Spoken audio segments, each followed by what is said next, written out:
सास की अंतिम इच्छा। देखिए माँ जी, वो पड़ोस की लूटन मौसी है ना, उनकी बेटा बहू उन्हें गोवा ले जा रहे हैं। अरे क्या बात कर रही है बहू, उसके तो ना मुंह में दांत है ना सर पर बाल, क्या करेगी गोवा जाकर।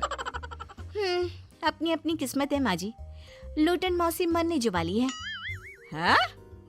अरे बहू, ये कैसा मरना हुआ जो पहले से ही पता है और ऊपर से गोवा भी घूमने जा रही है। बोला ना माँ जी, ये अपनी अपनी किस्मत है। बात हुई थी मेरी लूटन मौसी की बहू से, बोल रही थी कि चलो दवाई में जो पैसा लगेगा वो गोवा में लगा देते हैं। सास को बहू की बात से पता नहीं क्यों नफरत की बदबू आ रही थी, लेकिन वो कुछ नहीं कहती और कमरे में जाकर लेट जाती है।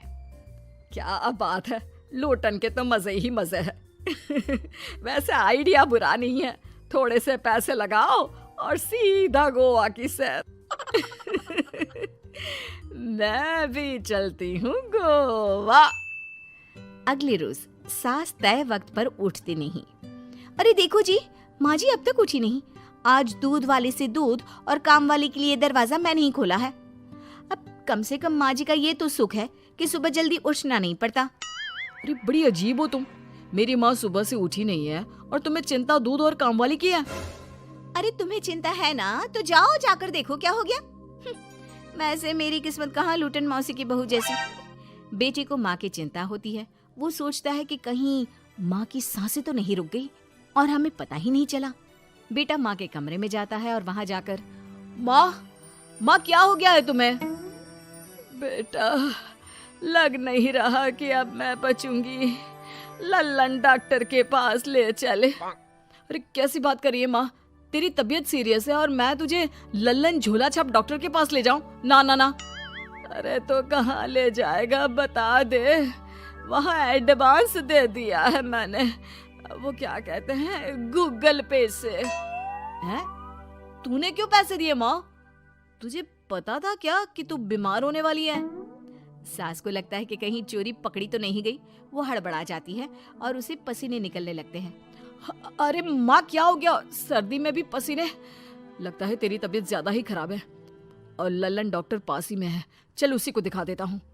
माँ को लेकर बेटा डॉक्टर के पास जाता है, जहाँ माँ ने पहले ही पैसे देकर सेटिंग कर रखी थी। डॉक्टर के क्लिनिक में जाते ही डॉक्टर की ओवर एक्टिंग की दुकान खुल जाती है।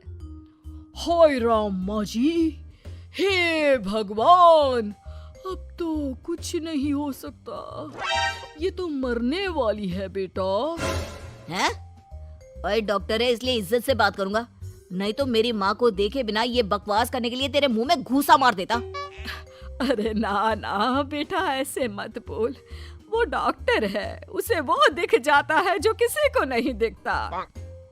हाँ माँ, शायद तू ठीक बोल रही है। डॉक्टर क्या दिखा आपको? हमारे डॉक्टर जी, जिन्होंने पहले से ही माँ से बोलने के पैसे ले रखे थे। यमराज, काला भैंस, वो तुम्हारी माँ को ले जा रहा है, ले जाओ इन्हें। यार माँ, ये डॉक्टर ही है तांत्रिक, क्या क्या बोला जा रहा है? अरे बेटा, वो डॉक्टर है, उसे वो दिखता है जो किसी को नहीं दिखता। इनकी हर इच्छा पूरी करो, क्योंकि यम नहीं चाहते कि इनकी कोई भी इच्छा को अधूरी रखा जाए। निराश मन से बेटा माँ को लेकर घर आता है। माँ, आज से मैं ऑफिस नहीं जाऊंगा, चल तुझे वो झूले वाले पार्क में ले चलता हूँ जहाँ तू पिताजी के साथ जाया करती थी। ठीक है बेटा चल, लेकिन साथ में वो बीड़ी का बंडल रख लेना, तेरे पिताजी वहीं झाड़ी में पिलाते थे मुझे। हैं? माँ कैसी बात कर रही हो? वैसे भी जीवन के 4 दिन बचे हैं और तुम। अरे देख बेटा, ना पिलानी तो ना पिला, लेकिन सुना ना तूने डॉक्टर ने क्या कहा कि मेरी कोई इच्छा खाली नहीं रहनी चाहिए। अरे वैसे बेटा 4 दिन की जिंदगी है, न जाने कब मौत आ जाए। माँ के मुंह से मौत का नाम सुनकर बेटा गंभीर हो जाता है, उसकी आंखें लाल हो जाती है। वो माँ का हाथ पकड़ लेता है। माँ को भी लगता है कि उसकी मौज मस्ती कहीं बेटे को डिप्रेशन में ना डाल दे। देख, लल्लन का फोन आया था, बोल रहा था कि हो सकता है मौत ना भी आए, पर इच्छा पूरी करके रख दे। जब जाऊंगी तब तृप्त होकर जाऊंगी, क्यों? तभी बहू की आवाज आती है, माँ जी आपकी फेवरेट गट्टे की सब्जी बनाई है। सास खाने के टेबल पर जैसे ही बैठने वाली होती है, बहू उनकी चेयर पीछे करती है और प्यार से बिठाती है। बहू शांत हो जाती है। वो माँ को बस देखती है और उनकी हर बात मानती है। रात को जब सास सोने जाती है तो, माँ जी मैं आपके पैर दबा देती हूँ, आज आप डॉक्टर के पास गई थी, थक गई होंगी ना।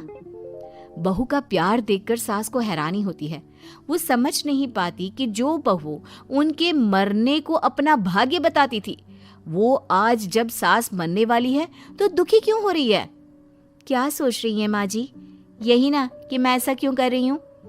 माँ जी मैंने आपको हमेशा अपनी माँ माना है।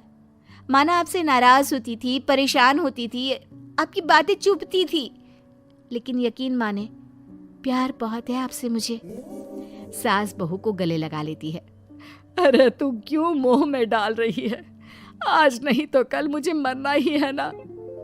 बहू रोने लगती है और वहां से चली जाती है। अब तो सास आए दिन कोई ना कोई डिमांड करती जिसे बच्चे पूरा करते। मुझे ना वृंदावन जाना है, कृष्ण की नगरी देखने। जी माँ जी हम आपको लेकर चलेंगे। माँ मैं कल ऑफिस से छुट्टी ले लेता हूँ। बेटा अब आए दिन छुट्टी लेता और माँ को घुमाता फिराता। एक दिन बॉस कहते हैं, रमन क्या बात है? मैं देख रहा हूँ पिछले 1 महीने से तुम ना काम करते हो ना दाम, बस सारा दिन इमोशनल से बैठे रहते हो। ऐसे में तो कंपनी तुमको और नहीं रख पाएगी। मैं खुद ही नौकरी छोड़ने की सोच रहा था बॉस। वो क्या है कि माँ का आज नहीं तो कल कभी भी देहांत हो सकता है। इतना कीमती समय मुझे तो पल पल उनके साथ रहना होगा। पता नहीं कब वो मुझे छोड़कर चली जाए। और बेटा नौकरी छोड़ देता है। माँ मैंने नौकरी छोड़ दी है, आज से मैं तेरे पास रहूंगा। माँ जी मैंने भी बच्चों का नाम स्कूल से कटवा दिया है, अब हम सब आपके पास ही रहेंगे और आपकी सारी इच्छा पूरी करेंगे। अब सास को लगता है ये तो कुछ ज्यादा ही हो गया। अरे बेटा नौकरी नहीं करेगा तो खाएगा क्या? बच्चे स्कूल नहीं जाएंगे तो साल बर्बाद हो जाएगा। वो समझ नहीं पाती कि क्या करे, कैसे ये ड्रामा खत्म करे। बेटा बहू तुम लोगों से एक बात करनी थी। देखो मैं ना बहुत शर्मिंदा हूँ, मैंने झूठ बोला था, मुझे कुछ नहीं हुआ है। वो तो ये बोलकर सास सारी बात घर वालों को बता देती है। ओ माँ सच्ची? हे भगवान मैं जानता था माँ को कुछ नहीं होगा। वाह माँ जी ये तो बहुत अच्छी खबर दी। मैं तो हलवा बनाने जा रही हूँ। तुम लोग मुझसे नाराज नहीं हो? नहीं माँ जी हम बहुत खुश हैं कि आपके मरने की खबर झूठी है। माँ शायद मैं तेरे ठीक होते ही तेरा इतना ख्याल रख लेता तो तुझे ये नाटक करने की जरूरत नहीं पड़ती। माँ जी आप हम लोगों को माफ कर दीजिए।